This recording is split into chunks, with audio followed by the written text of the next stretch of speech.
নমস্কাৰ। বৰ্ণগড় মহাবিদ্যালয়ৰ এই বৰ্ষৰ কলেজ সপ্তাহ মহাবিদ্যালয় সপ্তাহ 26 তাৰিখৰ পৰা আৰম্ভ হৈছে। অহাকালি শেষ হ'ব। আজি 30 তাৰিখ। অহাকালি মুকলি সভা হ'ব, বঁটা বিতৰণী সভা হ'ব।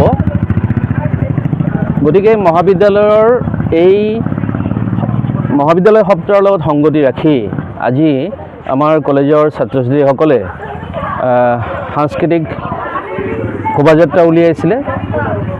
এইটো এটা প্ৰতিযোগিতা আছিলে। কেইবাবছৰ ধৰি আমাৰ মহাবিদ্যালয়ত ৱাল মেগাজিন আৰু সাংস্কৃতিক শোভাযাত্ৰাৰ প্ৰতিযোগিতা হৈ আহিছে।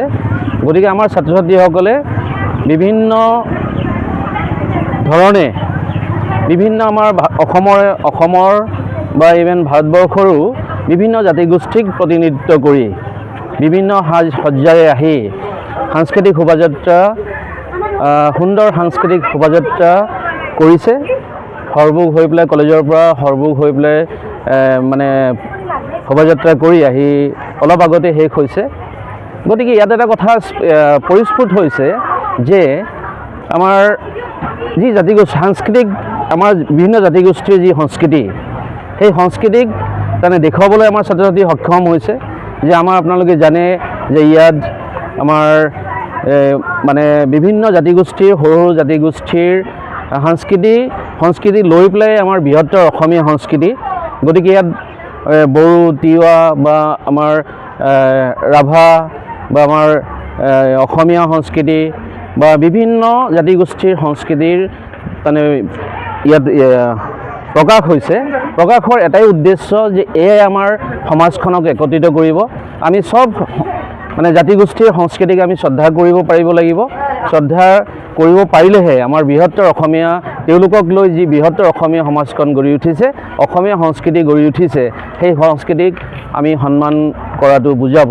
গতিকে ছাত্ৰ ছাত্ৰীয়ে কষ্ট কৰিছে, বহুত কষ্ট কৰিছে। এই ক্ষেত্ৰত আমাৰ বৰ্ণগড় মহাবিদ্যালয়ৰ ছাত্ৰ একতা সভাৰ সাধাৰণ সম্পাদক নীলজ্যোতি বেজবৰুৱাৰ নেতৃত্বত ছাত্ৰ একতা সভাই বহুত কষ্ট কৰিছে ছাত্ৰ ছাত্ৰীখিনিক সংগঠিত কৰাৰ ক্ষেত্ৰত। গতিকে আজি ভাল লাগিছে, শোভাযাত্ৰা চাই ভাল লাগিছে। আৰু মানে ই এটা ডাঙৰ মেছেজ যাব সমাজলৈকে যে আমি চবৰ সংস্কৃতিক আমি সন্মান কৰিলেহে আমাৰ তেওঁলোকক লৈ যি বৃহত্তৰ অসমীয়া সংস্কৃতি সেয়া অটুট থাকিব।